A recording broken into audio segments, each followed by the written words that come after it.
Buenas tardes, amigos de YouTube y de Pacho y la Mula Sin Fronteras. Hoy, en lo que hacemos, que es recorrer escuelas rurales de La Pampa, intenté llegar hasta una escuela muy especial, una escuela que está asentada hace unas décadas, y nos fuimos hasta la colonia menonita para poder investigar, indagar un poquito sobre cómo funcionan esas escuelas de la colonia, qué diferencias tienen con las nuestras. Y bueno, obviamente primeramente fuimos a solicitar permiso. Sabemos que son una comunidad que son un poco cerrada hacia la gente de afuera, así que tratamos de respetar todas las cosas que nos pidieron que hiciéramos. Hoy, 29 de septiembre del 2020, vamos a ir a recorrer, allá está la mula preparada, en un día de muchísimo viento, una escuela rural que está ubicada. Vamos a pedir autorización, si me permiten, y ver qué podemos conseguir, qué material podemos conseguir, de una escuela rural muy especial que hace unos años se instaló acá en La Pampa, y es la colonia menonita. Vamos a tratar de pedir autorización al obispo de la colonia para ver si nos deja filmar, y si no, bueno, aunque sea grabar para poder contarles a ustedes cómo funciona la escuela rural de la colonia menonita. Nos vemos en un rato en la colonia.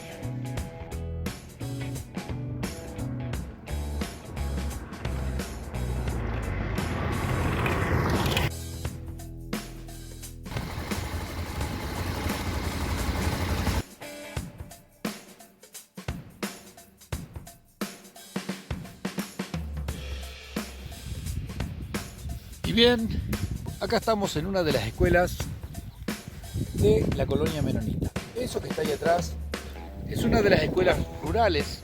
Hay una escuela por cada campo, son 12, y vamos a ir a visitar a ver si podemos hablar con alguno de los maestros o encargados que están ahí, y bueno, a ver qué nos pueden decir sobre esta escuelita rural que es del campo 6.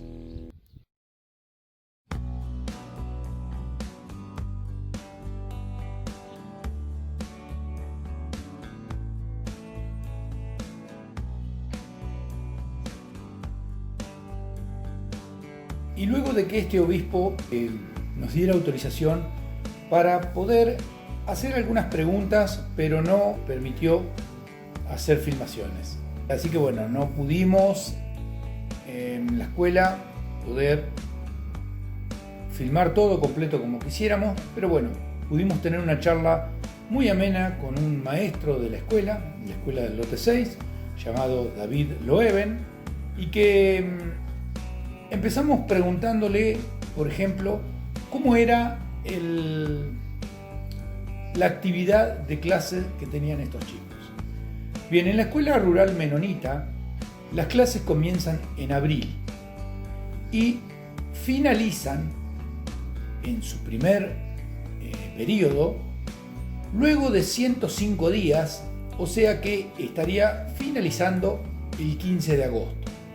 Luego de ahí, ellos tienen del 15 de agosto un receso escolar por 75 días, y el 1 de noviembre vuelven a reanudar con las actividades escolares unos 45 días más, lo que haría hasta el 23 de diciembre. Y ya de ahí, el 23 de diciembre, otra vez hasta los primeros días de abril, estarían en un receso. O sea, que el total de días de clases en el año de la colonia menonita sería de unos 150 días, con un horario de clases que van desde las 8 de la mañana hasta las 11. Luego los niños tienen una salida de 1 hora y regresan a las 12 hasta las 3 de la tarde. Ese sería el horario completo que tienen los chicos en todas las escuelas de la colonia menonita. Recordemos que la colonia está formada por 12 lotes, de los cuales 9 están habitados. El 10, 11 y 12 es mucho monte, una zona no trabajable. Entonces vamos a considerar que la colonia tiene 9 lotes donde hay una escuela por lote. Una de las cosas y de las particularidades que tienen es que los niños de un lote no pueden ir a la escuela de otro lote. Y si un niño que está en el lote 9 se muda porque la familia lo necesita a una vivienda del lote 6, va a tener que empezar a ir a la escuela del lote 6 sin importar si tenía amigos o compañeros en la otra escuela. No pueden cambiar de escuela. Por otro lado, los maestros, le hacemos una pregunta a David: ¿cómo elegían a los maestros? Bien, él nos respondía lo siguiente: los maestros normalmente son personas de la colonia a las que le ofrecen ese trabajo y que generalmente son personas que han llegado, no tienen muchas veces una vivienda propia, no tienen dónde alquilar, entonces viven en las escuelas y prueban unos días a ver si les gusta estar preparados para dar ese servicio. Yo le comentaba que justamente había que tener no solamente saber, porque uno puede tener mucho saber, pero necesita transmitírselo a los chicos, y eso es lo más difícil, transmitir ese saber al nivel de los chicos. Sí, justamente en eso estaba de acuerdo, no todos están preparados para hacer la vocación de docencia. Él decía que justamente la gente que lo hacía es porque le interesaba hacer ese tipo de actividades. Él es el maestro de la escuela del lote 6 y bueno, una vez que ellos empiezan a trabajar en ese lote, otra de las preguntas que le hice es si ellos rotaban por todos los lotes de las escuelas para que los niños vayan teniendo distintos maestros. Y me contesta que no. Un maestro entra en un lote y ahí se queda hasta que termine con su carrera o cuando ya no decida dar más clases. Los maestros sí me decía que es lo que hacen, es que se juntan una vez al año y visitan otras escuelas para poder intercambiar qué es lo que están dando en un lote, en el otro, entonces pasan todo un día completo intercambiando sus ideas y los procesos de enseñanza. Le preguntábamos también a David cómo estaba compuesta la escuela, más allá de que no hemos podido filmar adentro. La escuela tiene un único aula muy grande, donde en ese aula pueden estar unos 60 alumnos. Normalmente las escuelas tienen mucho menos. David nos contaba que él en este momento contaba con 44 chicos dentro de un aula, todos inclusive de distintos niveles, y ha llegado a tener hasta 54 dentro de un aula. Es una de las escuelas que, la del lote 6, al estar central, es una escuela que es la que más alumnos tiene. Otra de las cosas que nos decía David es que los chicos comienzan en su edad escolar a partir de los 6 años hasta los 13. Nosotros, obviamente, como siempre nos llamó la atención, es cómo hacía para el manejo de tener tanta cantidad de alumnos y que no se charlen unos con otros. Bueno, David nos contaba que en la escuela los bancos están dispuestos a una distancia de 80 centímetros uno de otro. Los niños están por un lado, vamos vamos a poner en un aula rectangular, los niños están a la izquierda, las niñas están a la derecha, pero a su vez en el lugar de los niños están entremezclados entre edades, así que el de adelante no sabe la tarea que tiene el de atrás, ni el de atrás la que tiene el de costado, y que bueno, se sorprendía cuando yo le comentaba de que los niños podían hablar entre sí o podían, mientras él explicaba a un área, otro niño podía estar.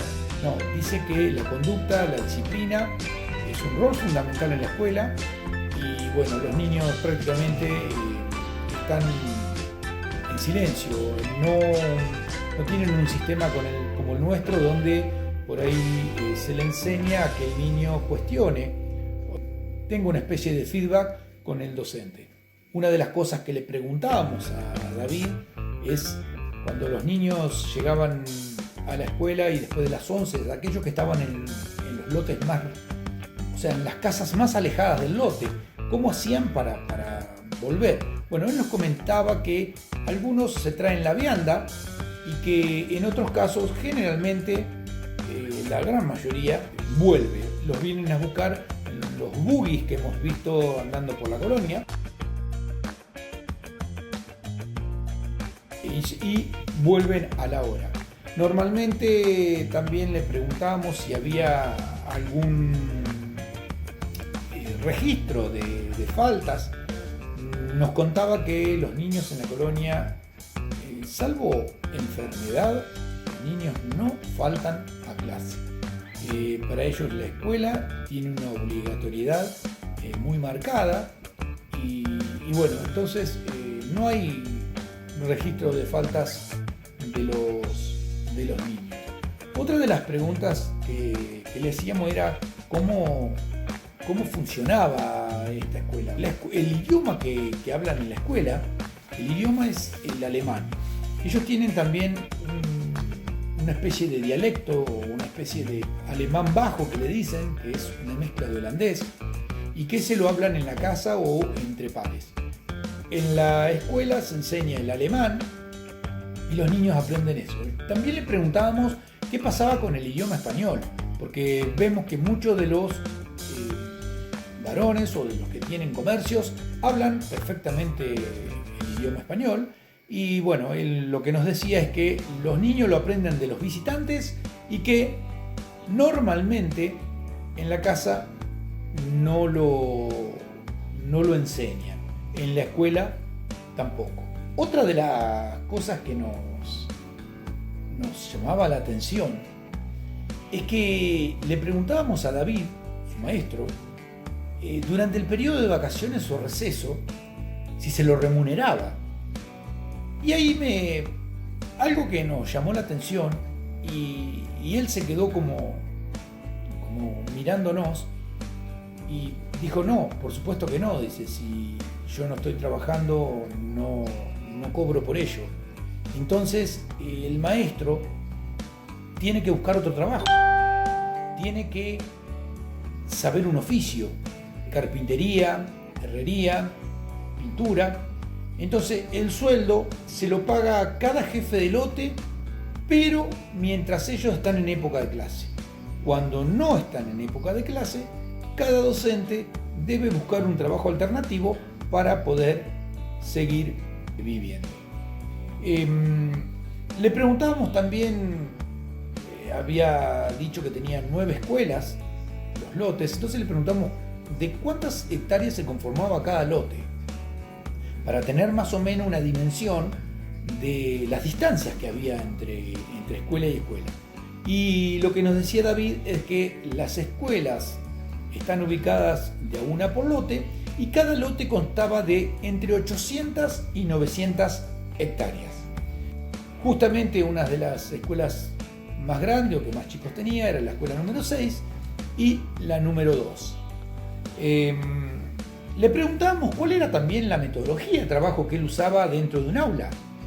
Y David nos contaba que él dispone en el frente de su aula un gran pizarrón y cada niño trabaja con una pizarra individual. Entonces ellos iban haciendo las tareas que el maestro les va colocando en el pizarrón grande.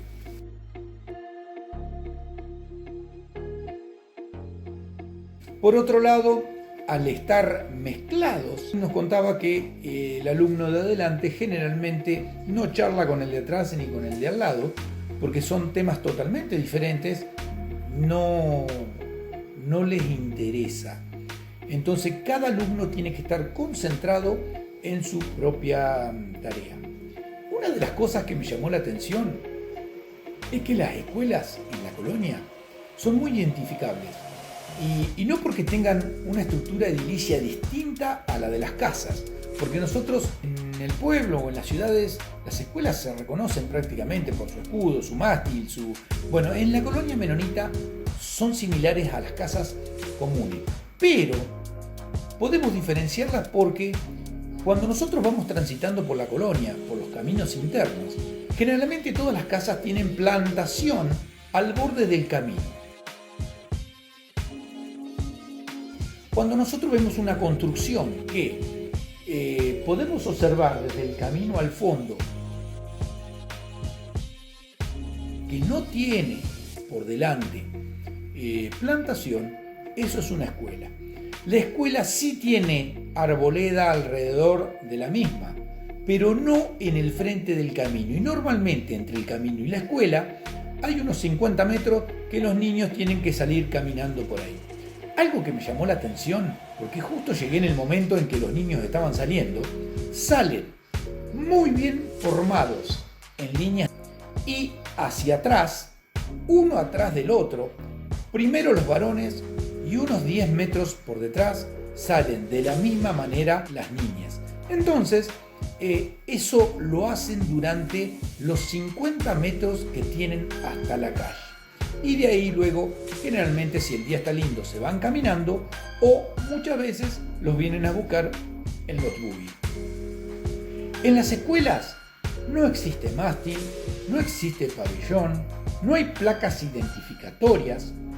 Y le preguntaba también a David un poquito comparando las actividades que hacían con respecto a las escuelas nuestras. Yo le preguntaba sobre las materias esenciales. Estamos hablando de matemática, lengua, sociales y naturales. Y luego le comentaba que en nuestras escuelas también en algunos lugares había materias especiales como educación agraria, inglés, música, artes visuales y educación física. Bien, en la escuela menonita nada de eso existe. El maestro nos contaba más o menos cuál era el proceso que ellos seguían para dar clase. En primer año, o el primer año que los niños ingreso, se les enseñan el abecedario y números. También a escribir ese abecedario y a escribir los números. En el segundo año ya comienzan a escribir palabras y empiezan a usar matemáticas. Cuando terminan el segundo año ya pueden sumar filas de A3. En tercer grado comienzan todos con lo que es la lectura del Nuevo Testamento. Nos contaba que la mayoría de los chicos de primero y segundo año o quieren llegar a el tercer año porque es donde se les empieza a dar el Nuevo Testamento y para ellos es muy importante. Y en cuarto y quinto, cuando ya saben leer bien, dice que se les da la Biblia. No hay otros contenidos. Los oficios los aprenden trabajando con padres, con las familias, en los tiempos libres. He visto niños muy pequeños pintando postes de alambre, he visto trabajando, ayudando en las metalúrgicas o en los tambos. Ya cuando van a la casa, ellos trabajan a la par de la familia. Otra de las cosas que le pregunté es, por ejemplo, cuando ellos hablan sobre dar temáticas de la Biblia. Ellos profesan la rama religiosa que tienen, viene a ser una segunda clase de luteranos. Por lo tanto, no adoran ni a la Virgen ni a los santos y solamente creen en Dios y en Jesús. Ninguno de los chicos cuestiona lo que la Biblia dice. No se habla sobre el método científico, sobre la evolución. Y ellos tienen preparada una vez por semana preguntas. Le preguntaba, por ejemplo, qué tipo de preguntas podía hacer. Un ejemplo de esta me dijo, ¿cuáles fueron las personas que fallecieron pero no nacieron? Ese es un tipo de pregunta que le pidan a los niños para que la puedan resolver y contestar. Obviamente nos hizo esa misma pregunta a nosotros. Estuvimos deliberando y bueno, no la pudimos contestar. Entonces, él nos dijo que las personas que fallecieron pero no nacieron, según la Biblia, fueron Adán y Eva, las dos primeras personas del mundo. Entonces, bueno, ahí tenemos cómo ellos manejan, cómo se basan toda su educación sobre lo que es las ciencias más exactas, que son la matemática. La lectura lo practican con el Nuevo Testamento y la Biblia. Ellos creen que deben mantener un pensamiento fijo sobre la religión y no andar cambiando de religiones. Y cuando ya los niños cumplen 13 años, salen de la escuela y yo les preguntaba si tenían algún otro nivel. Me dijo que no. Ellos no, una vez que terminan a los 13 años, empiezan a trabajar con las familias. Y si las familias no tienen trabajo para ese niño, le preguntan qué le gusta hacer, qué le gustaría, qué le interesa a ese niño y lo ofrecen a trabajar en otros lotes o en otros lugares de la colonia donde, vamos a poner un ejemplo, si el niño eligió metalúrgica o carpintería, lo ofrecen para ver si alguna de esas tienen empleados. Obviamente no es fácil armar dinero. Ellos tienen muy bien arraigado la concepción del ahorro y trabajan hasta que logran, luego de unos años, ahorrar y luego poder hacer ese emprendimiento solos.